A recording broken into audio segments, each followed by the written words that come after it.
Hey guys, in this video, I'm gonna show you how you can remove green screen in DaVinci Resolve 21.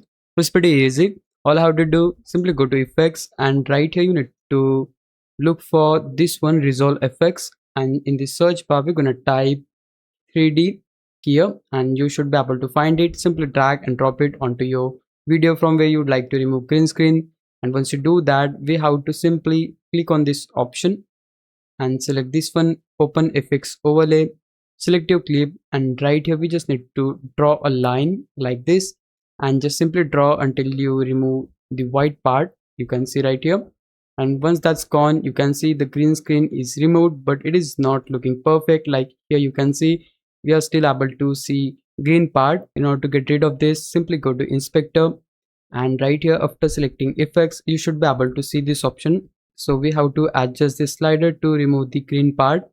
Okay, if that's not enough you can also open this one, matte finish, and you'll able to see these two options, clean black and clean white. So you can adjust these values in order to completely get rid of that green part, and now you can see it is looking good.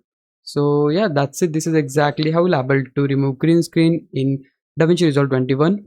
Hope this would help you out. If it did, please leave a like and subscribe my channel. Thanks for watching.